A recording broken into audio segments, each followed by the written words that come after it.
So here's the thing about the virus for those who don't have it, right? The social distancing is to protect you from people who do, though they're the ones who, if they have symptoms, aren't supposed to go out. Government. Now, if you don't have the symptoms, which is what? Runny nose, fever, cough, like a flu. Okay, that lasts about 2 weeks. And no, the virus has been out since 1960.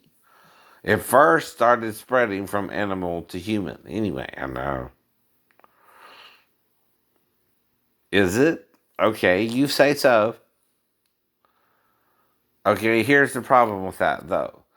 If it's in coastal Georgia, you would have to have people who went on the cruise or something recently, came from New York, right, or California or somewhere where the virus is a situation.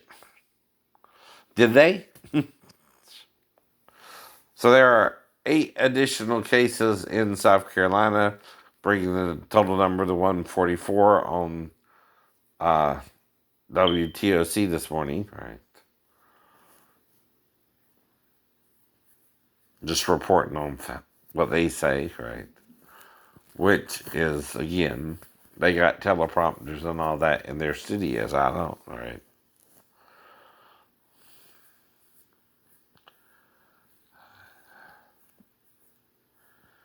Now, the thing is, though, the government can't shut everything down either, and people still survive without help. Oh, no. Even if you're disabled and trying to live, you're affecting what we can do as well. Mm-hmm. Now, my disabled is physical and mental, right? And yeah, I had congestive heart failure on heart medications and all that, and high blood pressure medications, but I'm not, I shouldn't be around people who have it, right? Right. Either. I don't panic just because people around me may have the virus or not, and I can't let that dictate how I do my day. Mm-hmm. Out of paranoia or fear. Mm-hmm. See, stress is caused by those two things, paranoia and fear. And stress is more damaging psychologically and physically than, say you're working with people every day and they're not training you right. That's going to put you under stress for over 2 years. And then you meet a new girlfriend, and suddenly, after everything went well, suddenly you're getting no response from her. And then a month or so later, she's breaking up with you. You don't know what the hell's going on. Oh, no. Because you're a Christian, and all you're doing with her is writing her Christian letters by hand. As a man would write his new girlfriend by hand. Every person I wrote in the military, I wrote by hand. My mom, my girlfriends, even if I met someone overseas, I wrote them by hand. No. Never once thought of using a typewriter because I failed the course in 9th grade when I went through school in Effingham County. If I passed it, it was barely, and because they used to allow D grades or something. Maybe C's, I don't know. But I didn't do that well. Mm-hmm. Not well enough to write my new girlfriend, who I started out writing by hand, sending cards and things like that, type letters at all. Mm-hmm. But my shipmates could have, because they were more concerned with me going out to Christian Fellowship Church, maybe, and what they were doing. Mm-hmm. With them. No, even. Well, they have a unitship program where they allow 2 men to touch each other until sexually satisfied, or what a male calls ejaculation. And Pastor Richard Brand is the first man that went out to that church and told me about that. Mm-hmm. Now, Pastor Davis told me it was okay to masturbate, which I already knew that. That's not my problem. They're wanting to involve another male, which is a little homosexual. Reason is you're having contact with a male and not a female. Not your girlfriend, but a boyfriend. Okay, you don't get why that's a little gay. I don't know. Even a prostitute will give you what's called a hand job instead of a blow job sometimes, right?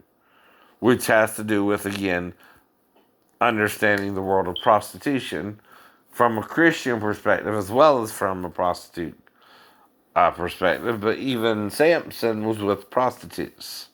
And even Hosea was told by the Lord to marry one to represent the relationship between God and Israel. Not to condemn the prophet either if he had to be with women as well, according to the law. Now, they also confuse the law where it says if you're married to a woman, don't lie with the man as you lie with your wife. Now, how do you know that? In the Hebrew, okay, Isha is woman, but Ishat with the T is wife.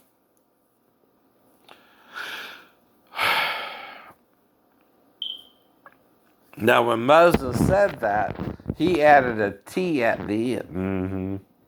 Now, he's also not saying two men can't marry if they're in love with each other. And again, be husband and husband. Or two women. Oh, no. What you're doing there is taking what Moses is saying about being legally married to a woman and committing adultery on her with a man or another woman without her knowing about it, which is kind of behind her back.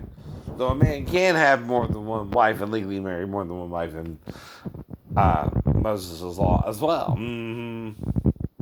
Now, it kind of gets a little tricky with the woman. She has to first divorce her husband before she can marry another man, but she can divorce him in Jewish law. And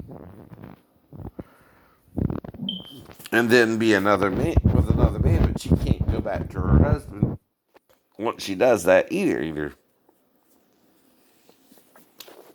But if she commits adultery against her husband now with another man, both of them still are supposed to be stoned, right?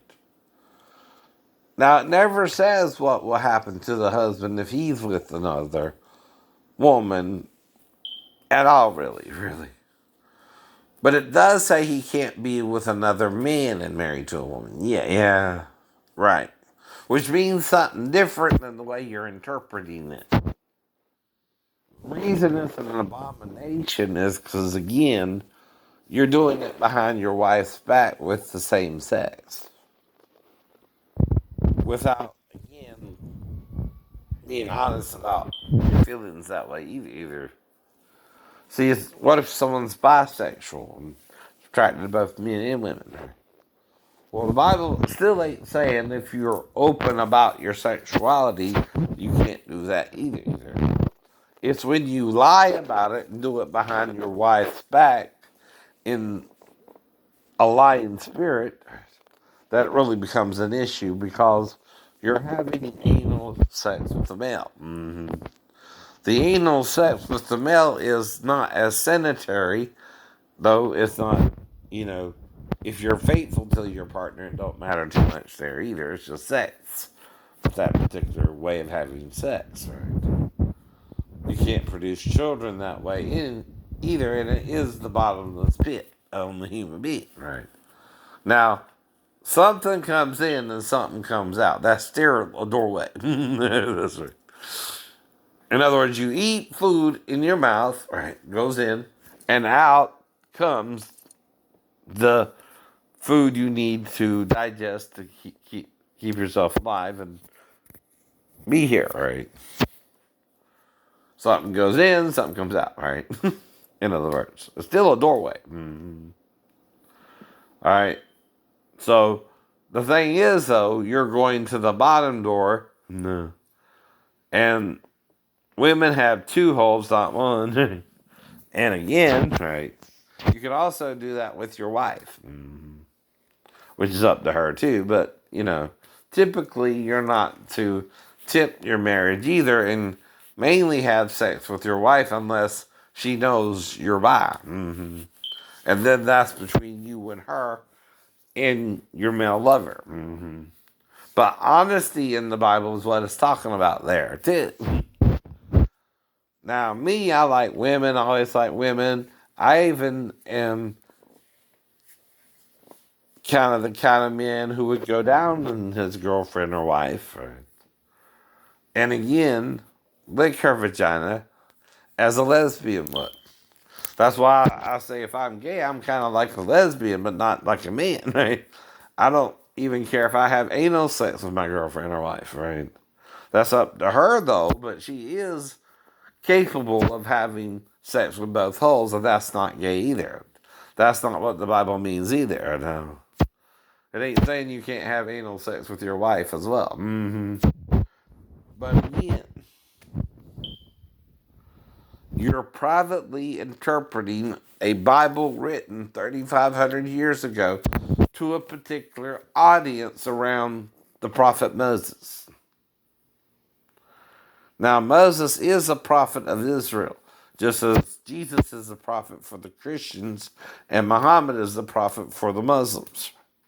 But the problem is, if you misread what your prophet is saying, when you go to jihad against someone who don't understand your religion, are you really giving them a chance to really understand it? Or are you just going to war because it's easier to kill someone than help them understand your religion?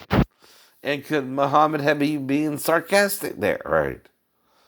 Saying if you do that, no one can really learn your religion, right? But you're taking it literally.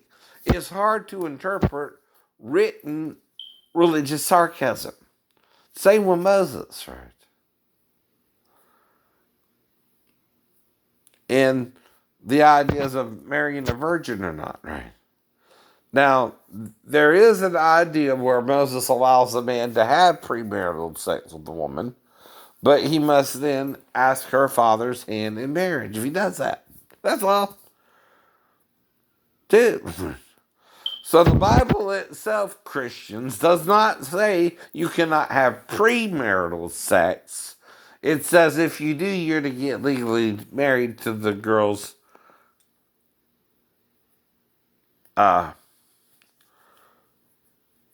family by, again, asking her father's hand in marriage. Now, he can refuse the marriage, but normally a good man will let the daughter marry a man she loves over a man he chooses for her in an arranged marriage as well. Now, some men want to arrange a marriage for their daughters and pick who they marry as well without consenting the daughter, right? That's wrong too nowadays. Nowadays, women can choose who they marry. Now, when one of the women mentioned in the Bible had 7 men to husband, and 7 men had her to wife, only one of the men legally married her as well. And like the woman at the well who had 5 husbands and divorced all 5, and the one with her then, Christians, was not her husband, the Bible talks about that too. That's still premarital sex after marriage. After marriage. So you're judging unto Satan and not unto Jesus, who forgives all sins. So you're playing the devil's advocate there. And more on the devil's side than Jesus' side, who is trying to save us all from the devil. You're the devil sometimes, Christians, not Jesus. That's the problem. When the church itself is telling men to jerk off with each other, something's going on there. Something going askew. And then I get married and someone's accusing me of doing something with the daughter when I'm not even hardly around her to do anything with her, unless you're trying to set me up with it. Either her dad or her mom. Now, she's also around her dad before she even runs into me. That gives me an alibi, fool, but not you. If you know she came in there to me, how do you know? Did you coach her when she was with your wife and you? Or does your wife have another lover on the side? You know about it. But if she's coming in there to me and acting all weird, she ain't supposed to come in there to me at all. I know. Only Daphne would remember it too if she did or not. But she also knows if you're talking like something bad could happen between me and her daughter like that too. Don't you, Daphne? Is Sal confused or upset that I'm mentally ill and don't even want me around his daughter at that time? I don't know. But if so, he's the only one who could have coached her to come in there to me. Hopefully not you, right? No. Not to accuse the man, but someone's accusing me on YouTube. Someone's trying to justify bad behavior of themselves that I couldn't even do with your daughter because you're right there. Mm-hmm. You know your husband might be crazy, but he ain't dumb. Right? Right. You know if I find your daughter in there with me, I'm going to try to help her either go to the bathroom or she's right there in my face waking me up. One or the other. It could even be both a little bit. I don't know. I don't know. But first thing she has to do is wake me up to even go to the bathroom. Right. Now, if I'm trying to help her go to the bathroom, Daphne, you know why I would tell you that differently than coming out and saying it. If she didn't go and acting all kind of weird after that, too. Right? Right. Normally, when a child has to go to the bathroom, but they're in the potty training age, which she was still in the potty training age, right? 4 is not too young to still need help going to the bathroom. I don't know. It's not. Now, that usually involves pulling on her panties, her going to the bathroom, coming back, and you putting them on, and she can go back to bed. That's what normally should happen there. Mm-hmm. Right, right. But if she doesn't go, that's the only time it can look a little weird, even to you, if you're watching for some reason, because of his paranoia, maybe. And I'm trying to see if she peed already or not. Maybe I even smelled something because I took a shower with my mom when I was young. Maybe thought briefly to give her a bath or take a shower with her, but then thought better of it or something. I don't know. I'm guessing. Though you would need a mirror or something or a video to know all that too. Or someone was suspicious the whole time and his girlfriend. I don't know. Or even your own parents, maybe if she said grandma, but come on, right? What I'm describing is behaviors you can do with a stepdaughter, but aren't criminal because the stepdaughter starts acting weird about going to the bathroom or not, right? And that's why you would think she was in there if she was over by the bathroom, right? You wouldn't think that, schizophrenic or not. Yeah.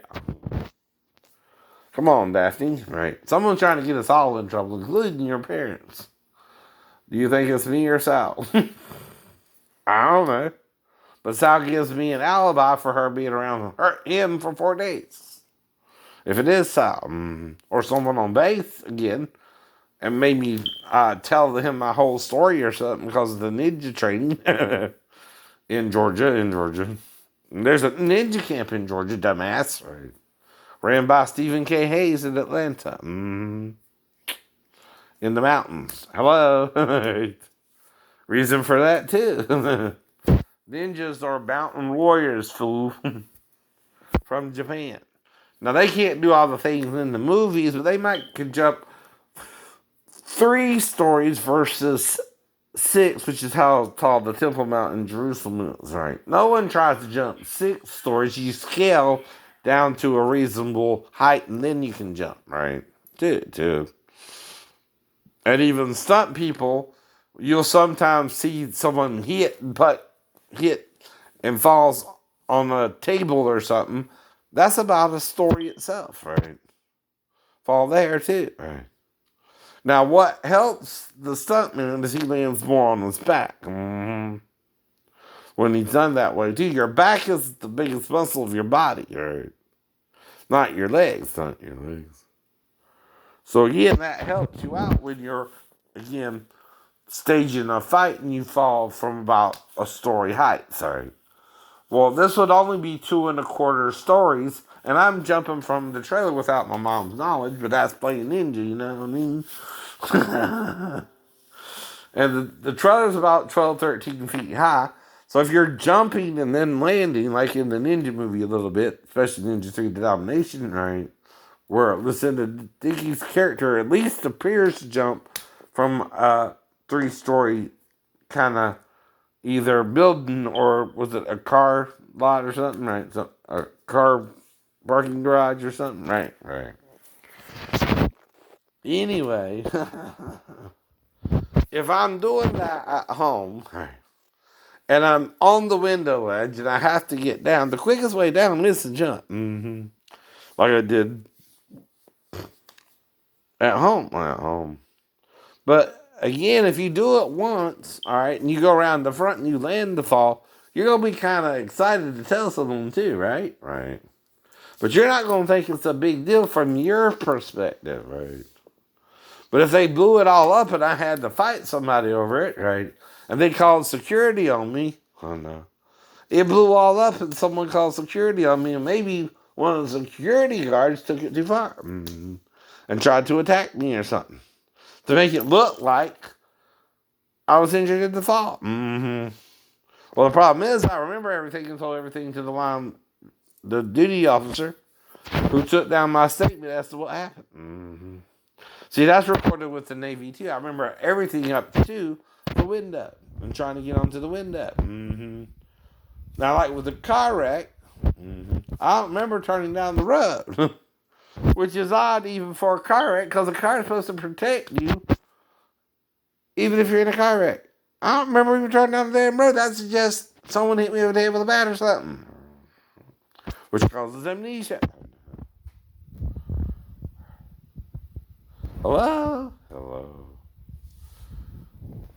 And now they're trying to stop you from shaking hands. Paranoia!